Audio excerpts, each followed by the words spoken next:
అందరికీ నమస్కారం అండి. మన భగవాన్ శ్రీకృష్ణ ఛానల్కి స్వాగతం.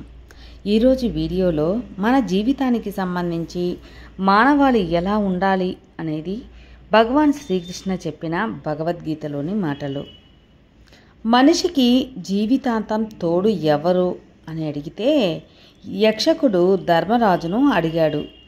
ఎవరైనా ఈ ప్రశ్నకు భార్యనో లేదా భర్తనో మరియు పిల్లలనో పేరు ప్రతిష్టలను సమాధానం చెబుతారు. కానీ ధర్మరాజు మాత్రం మనిషికి జీవితాంతం తోడు ఉండేవారు ఎవ్వరూ లేరు, అలా ఉంటారు అనుకోవటం వారి భ్రమ. అన్ని రకాల అనుబంధాలలో ఎవరి అవసరాలు వారికి తప్పక ఉంటాయి. అందుచేత మనిషికి నిజంగా జీవితాంతం తోడు ఉండేది తన గుండె ధైర్యం తప్ప మరి వేరొకటి ఏమీ లేదు అని చెప్తాడు. ప్రపంచంలో తెలివైన వారు ఎవరైనా సరే ఇది అంగీకరించకుండా ఉండలేని పచ్చి నిజం. మనిషిని నిజంగా కాపాడేది భక్తి, జ్ఞానం, వైరాగ్యాలతో కూడిన గుండె ధైర్యం ఒక్కటే. ఎప్పుడూ ఒక్క విషయం గుర్తుంచుకోవాలి, గతమంతా మంచే జరిగింది, వర్తమానం కూడా మంచే జరుగుతుంది, ఈ భవిష్యత్తు కూడా మంచే జరగబోతుంది. నువ్వు ఏం పోగొట్టుకున్నావని అంతలా దుఃఖపడుతున్నావు? నువ్వు పోగొట్టుకున్న కొన్ని దాన్ని నువ్వు సృష్టించలేదు, దేన్ని కూడా సృష్టించలేదు. నువ్వు అనుభవిస్తున్నదంతా ఇహలోక సంపదే. నువ్వు అనుభవించే ఈ భోగం నిన్న వేరొకరి సొత్తు, నేడు నీదిగా అయ్యింది, రేపు వేరొకరి సొంతం కావచ్చు. ఈ మార్పు అనేది ప్రకృతి సహజ ధర్మం. ఈ యొక్క మార్పుని ఖచ్చితంగా ప్రతి ఒక్కరూ ఏకీభవించిన వారే నిజమైన మనిషి, వారే సంతోషంగా ఉండగలరు కూడా. ప్రతి మనిషి పుట్టినప్పటి నుంచి మరణించేదాకా ఎన్నో దశలు అనుభవిస్తూ ఉంటారు. మొదటి వెల్లికిలా పడుకుంటారు, బోర్లా పడతారు, లేచి కూర్చుంటారు, పట్టుకొని నిలబడతారు, తప్పటడుగులు వేస్తారు, సరిగ్గా నడుస్తారు, గబగబా నడుస్తారు, పరిగెడతారు. జీవితాంతం అర్థం లేని ఆశ, కోరికల వెంట పరిగెడుతూనే ఉంటాడు. బాల్యం, కౌమారం, యవ్వనం, వృద్ధాప్యం, మరణం, ఇలా ఒకదాని వెంట ఒకటి వస్తూనే ఉంటుంది. వాటిని ఎవ్వరూ ఆపలేరు. అలాగే మరణం తర్వాత ఈ దేహం పోతే మరో దేహం వస్తుంది, దానిని ఎవరూ ఆపలేరు. ఈ దేహం శాశ్వతం కాదు, దహన యోగ్యమైనది కాబట్టే దానిని దేహము అని అన్నారు అని శ్రీకృష్ణ భగవానుడు భగవద్గీతలో వివరించారు. ఏ భక్తులైతే సమస్త ప్రాణుల పట్ల ద్వేష భావం లేకుండా మైత్రితో స్నేహపూరితంగా కారుణ్యంతో ఉంటారో వారు నాకు ఎంతో ప్రియమైన వారు. వారు ఆస్తి, ధనంపై మమకారం, ఆసక్తి రహితంగా ఉంటారు. మరియు అహంకారం లేకుండా సుఖ దుఃఖాలను రెండిటి యందు ఒకే విధంగా ఉంటారు మరికొందరు. సర్వదా క్షమించే మనసుతో ఉంటారు కొందరు. వారు ఎల్లప్పుడూ తృప్తితో, భక్తితో నాతోనే ఏకమై ఆత్మ నిగ్రహంతో, దృఢ సంకల్పంతో మరియు మనోబుద్ధులను నాకే అర్పించి ఉంటారు. తలరాతను మార్చుకోవడానికి వీలుంటుందా? మనం పుట్టినప్పుడే భగవంతుడు మన తలరాతను రాసేస్తాడు. మరి మనం పూజలు ఎందుకు చేయాలి అని కొంతమంది అనుమానం. అయితే బ్రహ్మ నుదుటి రాత రాసేటప్పుడు అందులో ఒక మాట కూడా రాశాడట. నేను రాసే రాతను నేను కూడా తప్పించలేను, కానీ మీరు మీ పూజలతో, ఉపాసనలతోటి, మీ అర్చనలతోటి మార్చుకోగలరు అని రాశాడట. పూర్వం విముఖుడు అనే రాజు ఉండేవాడు. అతనికి 50వ ఏట మరణగండం ఉంది. ఆ మరణగండాన్ని ఎవ్వరూ తప్పించలేరని రాశాడు బ్రహ్మ.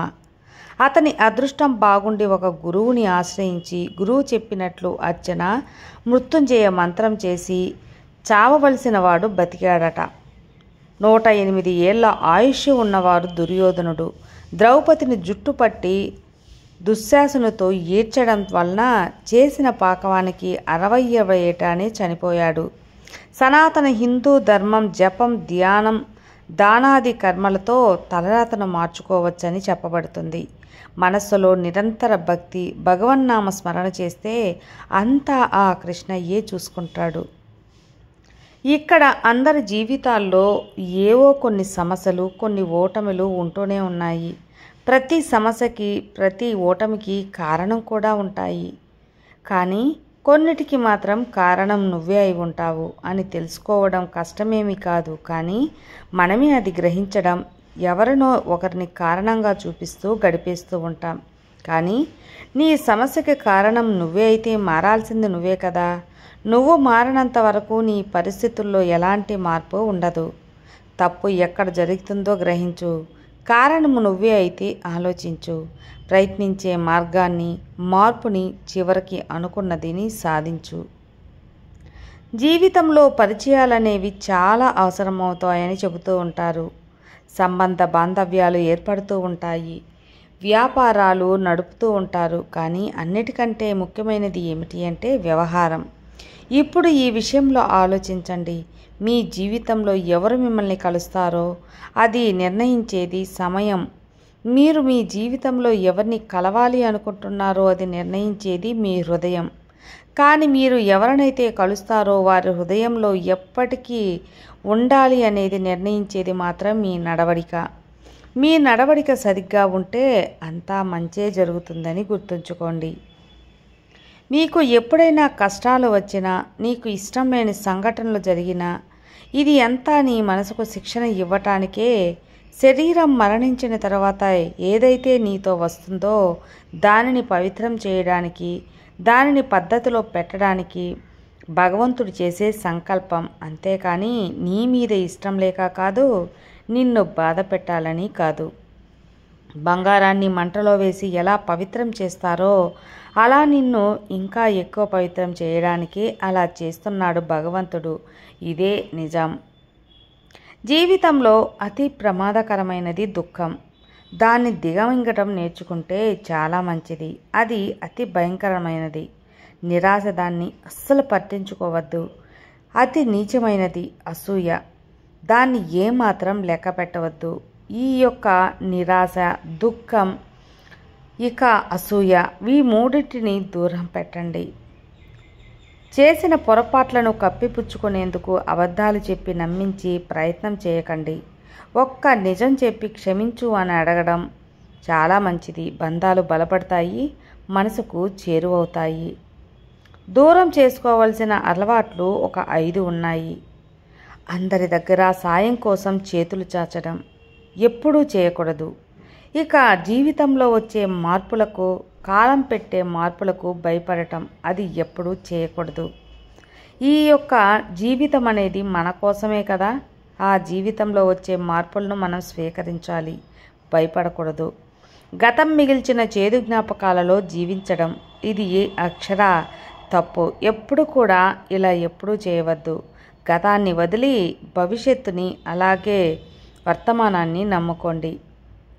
మనల్ని మనమే తక్కువ చేసి చూసుకోవడం, నీకు నువ్వే గొప్ప, అలా కాకుండా నిన్ను తక్కువ నువ్వే చూసుకుంటే ఎలా? చిన్న విషయానికి కూడా అతిగా ఆలోచించడం, అలా ఆలోచించడం వల్ల నీకున్న సమస్య తీరదు, లేనిపోని సమస్యలు తలెత్తుతాయి. నీ యొక్క అతి ఆలోచన అనేది నీ మనశ్శాంతిని దెబ్బతీస్తుంది. అందువల్ల ఏ చిన్న విషయాన్ని కూడా నువ్వు దాన్ని పరిష్కరించుకోగలవు అనే ఒక నమ్మకంతో ఉంటే మనసు ప్రశాంతంగా ఉండటమే కాకుండా నీ సమస్యకు పరిష్కారం కూడా దొరుకుతుంది. విన్నారు కదా అండి, మన కోసం భగవద్గీతలో చెప్పిన శ్రీకృష్ణ భగవానుడు చెప్పిన మంచి సూక్తులు. ఈ సూక్తులు మీకు నచ్చితే లైక్ చేయండి, మరికొంతమందికి షేర్ చేయండి. కొత్తగా మన ఛానల్ చూస్తే సబ్స్క్రైబ్ చేసుకోండి.